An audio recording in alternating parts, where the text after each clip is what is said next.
Are you watching the Avatar live-action remake? I am, and I'm hit by the wave of memories from the original show, the rich world building, the kooky characters, the elemental bending. All of these memories came flooding back in my head, but my favorite memory takes place in a serene and quaint little tea shop tucked away in the upper ring of Ba Sing Se. So relax, breathe in the aroma of freshly brewed tea, and enjoy this moment of tranquility as we make, taste, and rank all tea from the menu of the Jasmine Dragon Tea Shop from the Avatar The Last Airbender Cookbook. Word of warning, if you haven't seen Avatar yet and don't want to spoil the events of the show, you might want to skip this one as there are some unavoidable spoilers ahead.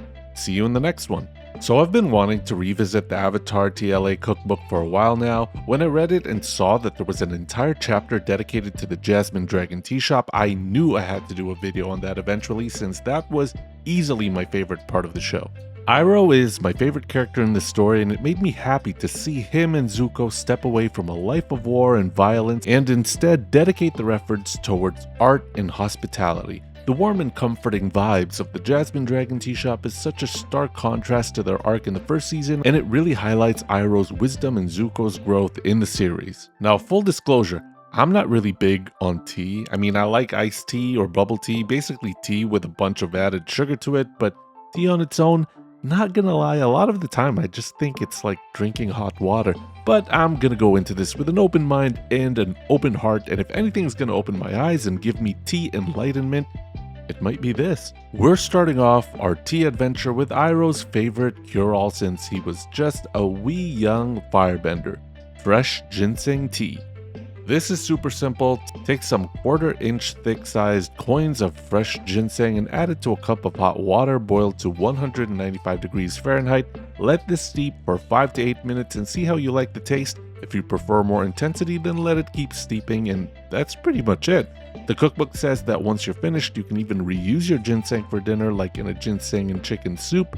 Ginseng is also known for its many health benefits and revitalizing properties, so I'm looking forward to that. One tea already down. Let's work on the rest. While ginseng tea is Iroh's overall favorite, his go-to tea during those cold winter nights in Ba Sing Se is the warming ginger tea. Very similar to ginseng tea, you just need some 1/4-inch thick coins of fresh ginger and add it to a cup of hot water boiled to 195 degrees Fahrenheit. Let this steep for 5 to 8 minutes and again, see how you like the taste. Swirl in some honey if desired. This step is optional, but if you're gonna give me the choice to sweeten my tea, I'm definitely gonna take it. And that right there is the warming ginger tea. Now for something a little more complex. According to the cookbook, this tea is bold, complex, and a little confused, just like Zuko. Maybe this is why this is his favorite blend, the red-blooded Nephew Tea. Another fun little thing, if you have the Avatar Legacy of the Fire Nation scrapbook, it comes with this little pamphlet of the Jasmine Dragon Tea menu that provides a bit more context on some of the tea, and in the tea menu, this tea is described as amber in color, grassy in taste, and very bitter. On top of that, Iroh thinks this is a pretty bad tea and considered taking it off the menu. Not very encouraging, but while it's here, might as well try it out. In a teapot, place in 2 teaspoons of cinnamon shavings, a piece of candied ginger, 3 dried jujubes, or jujubes? How do you pronounce this thing? Correct me in the comments. 10 goji berries, 1.5 teaspoons of pu'er tea, and 1.5 teaspoons of lapsang souchong. Pour in 1.5 cups of boiling water and let it all steep for 3 minutes. Portion into 1 or 2 teacups, and for the final fiery step, take a lemon or orange peel studded with cloves and firebend the cloves on fire before dropping into the teacup. And there is your Zuko-inspired red-blooded Nephew Tea. If all of these hot beverages are starting to make you sweat, then maybe it's time for some cooling lychee juice. In a blender, combine a 20-ounce can of lychees, drained and rinsed. Add to that a 3/4 cup of water, a 1/4 cup of ice, and a pinch of kosher salt. I don't know if they have blenders in the Jasmine Dragon Tea Shop, but with Zuko's mastery of dual swords, I'm sure they don't even need it. Once smooth, serve this lychee juice with a couple slices of lemon. Easy peasy, lychee squeezy. Now let's do another refreshing drink. the cucumber aloe juice. And this recipe is even easier. Combine a half cup of unsweetened aloe juice with 1/3 cup of cucumber juice. I couldn't find cucumber juice in the store. I don't even know if they sell that anywhere, so I just juiced some cucumbers myself. Add in a tablespoon of sugar to sweeten, and this cucumber aloe juice is apparently cooling, just sweet enough, and has a slight vegetable taste from the cucumber. Can't wait to try it. Our next tea is what the Jasmine Dragon Tea Shop is named after, a tea that maintains a gentle nature while being strong enough to stand alone and stand out. This is the Jasmine Green Tea. In a small teapot, place in 1 teaspoon of dried jasmine flowers, a half teaspoon of Japanese sencha, and 2 rolled jasmine pearls. Boil some water, then pour that over the mixture and let it steep for 3 minutes. If drinking the first steep, serve it immediately. If not, you can discard it and add more fresh hot water. Let steep for another 3 minutes, then serve immediately to enjoy the fragrant flowers and rolled tea leaves of the Jasmine Green Tea. As I mentioned earlier, I'm a big fan of bubble tea, so I'm very much looking forward to trying the Jasmine Dragon Tea Shop's top seller, the Appa blend bubble tea. To make the boba, place a 1/4 cup of tapioca flour in a small bowl and drizzle with boiling water while mixing with a fork. I did this, but I ended up making oobleck instead. I'm definitely not going to be able to knead this into dough, so I looked this up online and learned that the better way to do it is to add the flour to the boiling water. Just add a bit of tapioca flour at first and stir it until it turns into a gel almost. Then toss in the rest of the flour and keep folding into the blob, adding a bit of boiling water if it's too dry so everything gets clumped up together nicely. Place this dough to a surface that's lightly dusted with even more tapioca flour and knead it until the dough is smooth. Then roll the dough out into a long strand that's about a 1/4 inch thick and cut into small pieces. Roll each piece into a boba ball. You can pop these in the freezer if you want to use it later, but if you want to use it right away, move on to the next step, and that's making the syrup. In a medium pot, combine a half cup of brown sugar with 3 cups of water and bring this to a boil over medium-high heat.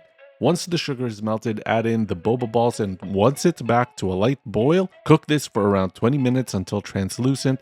After 20 minutes, I realized that my boba balls puffed up quite a bit. I should have cut these smaller, but for now I'll just cook it a little longer to cook it all the way through. Let this mixture cool and pop it in the fridge until you're ready to use. For the tea, steep about 2 tablespoons worth of black tea in 2 cups of boiling water and let it steep for 5 minutes, then chill the tea in the fridge until cold. To serve the drink, place some of the boba and the syrup at the base, then add in about a half cup to 3/4 cup of chilled tea along with the milk of your choice for a nice tall glass of Appa blend bubble tea. The boba balls look pretty chonky, so I might need to use a spoon instead of a straw, but that's okay because, as they say, there are no straws in Ba Sing Se. I think that's how the saying goes, right? The next concoction originally hails from the Fire Nation, but now that the nations are united, it is a delicacy that all people can enjoy. Iroh has nicknamed this drink the tea leaf juice. For this, we need a 3/4 teaspoon of matcha powder and sift this finely into a medium bowl. Then add in half a cup of hot water, 190 degrees Fahrenheit in temperature, and carefully whisk everything together using a chasen bamboo whisk. Add another half cup of hot water and whisk everything until very frothy and smooth. I'm surprised how bubbly this gets. I'm all for this froth. You can serve this hot as is, or you can chill this in the fridge until cold and serve over ice cubes, which is what I'm going to do since we have a fair amount of hot beverages already. That's the tea leaf juice. The last tea we're making is named after Aang and Katara as a tribute to their beautiful legacy as elemental benders, the Bender Tea. For this, I'm using a gaiwan, which is a lidded bowl without a handle that's used for the infusion and consumption of tea. That's what the cookbook photo is using, so I'm going with that. Place 3 tablespoons of oolong tea and pour a 1/3 cup of boiling water over it and let it steep for 1 to 2 minutes. Then pour it out into a teacup and enjoy. Simple as that. What's neat about this is that you can continue to pour hot water over the leaves to enjoy the tea as many times as possible. Infinite tea that you can enjoy for infinity. That's our Bender Tea. So there it is, the whole menu of the Jasmine Dragon Tea Shop. Well, almost. We're actually missing 4 items here. The only recipe I didn't do from the cookbook is the Jasmine Green Tea Kombucha. The reason being is that it needs 10 days to ferment and I just can't wait that long. I'm thirsty now, y'all. The other 3 recipes that are not featured in this cookbook are the Metal Brew, the Basing Kwan, and the White Lotus Tile. I was wondering why these weren't on the cookbook, but after reading up on them in the Avatar wiki, I realized that these are just fancy names for black, green, and white tea. I decided to leave them out, but feel free to try them out. So let's sample these teas. Gonna start off with this tea leaf juice, cause these ice cubes about to melt. Not bad, has a very mild and clean earthy taste. I was expecting there to be a subtle bitterness since that's what I expect from green tea, but this doesn't have any bitterness at all. Drinking it cold is pretty refreshing, but now that I think about it, I should have tried it when it was hot. I think that when it was hot and fresh, it was at its peak foaminess, and the foam dies down when it's chilled.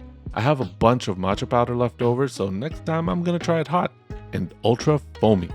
Now let's follow that up with some warm ginseng tea. I know ginseng tea is pretty popular and I'm pretty curious how it tastes. Smelling it, it smells very similar to bean sprouts. You know when you're at a Vietnamese restaurant and they bring out the plate of bean sprouts when you order pho? This tea tastes how that plate smells. I definitely can see how this would make a good soup base, but drinking it, I don't know if it's my cup of tea. Let's move on to something stronger. Is the red-blooded Nephew Tea as bad as Iro says? It's definitely much more aromatic than the previous ones, but you know what? It's actually a lot milder than I expected. I thought all of those ingredients, especially the cinnamon flakes, would be pretty overpowering, but surprisingly it's not too strong. It has a smoky taste probably coming from that flaming clove, which is kind of nice. There's definitely a lot going on here, and even now I still don't know how I feel about it.